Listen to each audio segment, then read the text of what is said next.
Itulah pertama kali aku pakai sepatu. Loh, sebelum ini nggak pernah pakai sepatu? Cekeran terus kayak ayam itu aku. Ke hutan jalan 4 Iya km kan itu? mau nggak punya gimana standar sampai saya nggak punya aku mau pakai. Aku tuh belajar senyum. Harus belajar senyum ya? 1 tahun. 1 tahun belajar Baru senyum? senyum beneran asli. Nah, jadi kalau sekali nggak ada demo di Jakarta, gua nggak bisa tidur.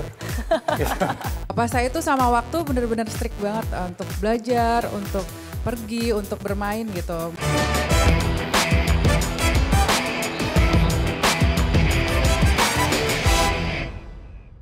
Eits, tunggu dulu. Sebelum nonton video lengkapnya, jangan lupa untuk subscribe ya dan klik link di bawah ini. Jangan lupa juga untuk klik tombol loncengnya. Oke?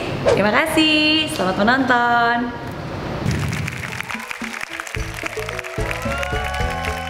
Selamat malam. Dan selamat datang di I'm Possible.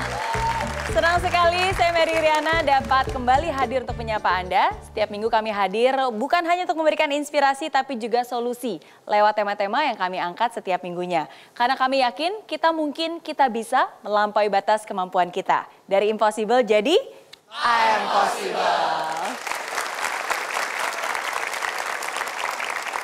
Dalam rangka menyambut HUT DKI Jakarta yang ke-491. Secara spesial kami hadirkan sosok inspiratif yang akan membagikan pengalaman hidupnya pada malam hari ini. Pribadi beliau yang sangat melekat dengan Jakarta dan juga sosok yang sangat dikenal masyarakat Indonesia. Beliau adalah Sutioso atau yang akrab disapa Bang Yos. Mantan Gubernur DKI Jakarta yang menjabat selama 2 periode dari tahun 1997 sampai 2007. Bang Yos adalah satu-satunya Gubernur DKI Jakarta yang menjabat selama dirinya menjabat sebagai gubernur mengalami 5 gaya kepemimpinan presiden yang berbeda.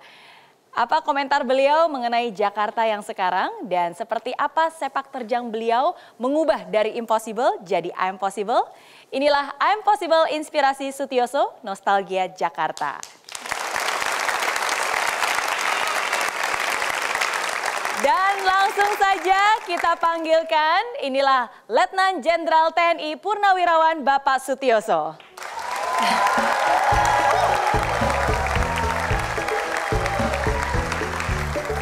Selamat malam Bang Yos. Apa kabar? Baik. Assalamualaikum. Wah. Itu salam nasional dia itu. Salam Abang None Jakarta seperti itu ya. Oke. Ya, seperti yang Anda lihat sudah hadir juga di studio. Ini adalah Abang None Jakarta tahun 2017 dan juga finalis dari Abang None Jakarta tahun 2018. Wow. Banyak yang mengenal tentang Bang Yos, banyak juga yang mengenal tentang kisahnya. Tapi mungkin banyak yang nggak tahu bahwa ternyata ketika Bang Yos kecil katanya anak desa, miskin, sekolah hampir nggak lanjut, udah gitu suka berantem lagi. Benar tuh Bang Yos? Ya bukan katanya, memang betul itu. Gitu. Jadi saya itu lahir di Desa Pongangan namanya, Kecamatan Gunung Pati, Kabupaten Semarang gitu. Itu desa-desa miskin lah ya. Dan memang situasi saat itu seperti itu. Saya seorang anak guru SD yang merangkap kepala sekolah ya.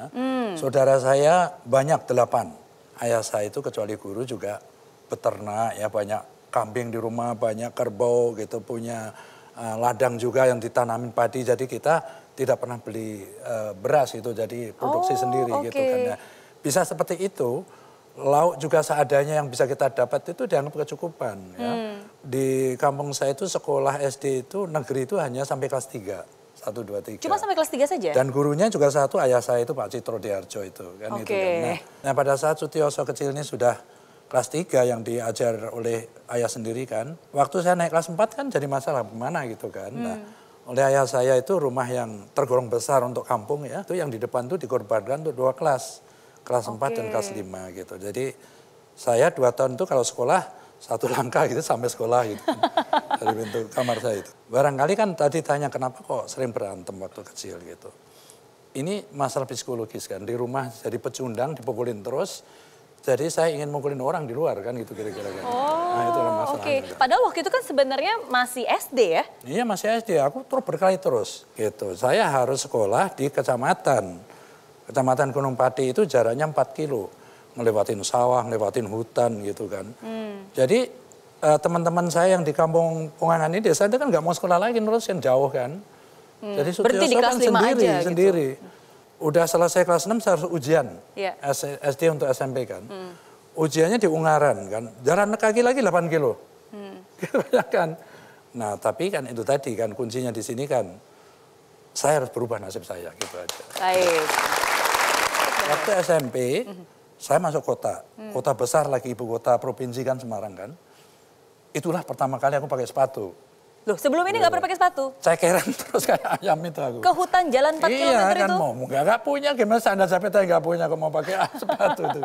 Waktu SMA, ya, kelas 2, kelas 3 lah, itu nasibnya sudah rada berubah. Karena kakak saya nomor 1 sudah jadi penjabat di Pemda ya, seorang asisten di Pemda gitu ya. Kakak saya nomor 2 tadi meninggal, nomor 3 itu kerja di Bea Cukai, dia kan gitu ya. Nomor 3 sudah masuk tentara jadi perwira marinir gitu. Jadi nasib saya rada berubah gitu kan. Karena kakak sudah mulai bisa membantu jadi ya. mereka memang sudah tradisi kan saling estafet itu. Nomor 1 bantu berikutnya gitu kan. Jadi saya akhirnya dibelikan rumah ya di Semarang itu, bikin rumah kecil yang ditungguin ibu saya di situ. Jadi saya hidup selama kelas 2, kelas 3 SMA itu sama ibu saya di Semarang dengan rumah kecil itu gitu kan. Jadi kelas 3 menjelang ujian itu jadi gini ya, aku juga nggak punya uang saku ya, ini mungkin perlu juga kan. Jadi kakak saya yang marinir itu sekolah di Vladivostok ya. Aku kirim surat minta dibelikan senapan angin, ya, celana jeans sama topi koboi gitu kan. Itu modal saya itu, saya belajar sendiri nembak gitu. Modal kan. untuk apa? Modal untuk berburu gitu. Jadi teman saya namanya Siswanto gitu, anak Pak Lurah Jaketro sana daerah Gubuk ya, kampungnya kaya gitu. Dia punya kebun kelapa nggak pernah panen, kenapa? Dimakanin tupai gitu. Jadi kalau kamu nembakin itu pasti dikasih duit ayah saya. Gitu. Mau aku kan. Jadi itu kerjaan saya itu. Tapi ini mungkin bakat awal yang akhirnya diwujudkan yang membuat Bang Yos tertarik untuk menjadi tentara kali ya. Jadi jangan kemana-mana, tetap di sini. Dari impossible jadi impossible. Aku mau jadi sekolah, satu yang memang aku suka kan. Yang kedua aku tidak bayar. Yang ketiga pakaian aku dapat. Yang keempat aku dapat uang saku. Jadi ini menggiurkan banget untuk saya gitu kan.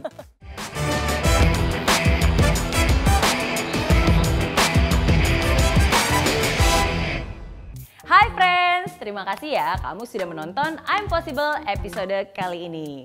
Nah, untuk kamu yang ingin nonton langsung Impossible di Studio Metro TV Jakarta langsung bersama saya, bisa langsung kunjungi link di bawah ini ya.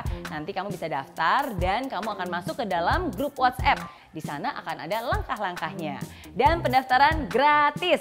Jadi tunggu apa lagi? Daftarkan diri kamu sekarang juga, bawa teman yang banyak, dan sampai ketemu di studio Grand Metro TV. Oke? Di aplikasi Mary Riana tersedia lengkap video-video YouTube terbaru saya, artikel yang up to date, quotes inspirasi, koleksi merchandise, workshop dan seminar yang bisa kamu dapatkan free. Dan download sekarang juga gratis.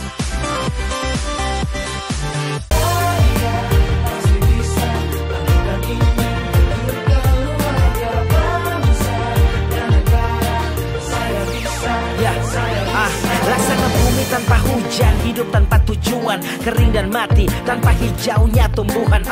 Demikian kalau mimpi tak kunjung terjadi.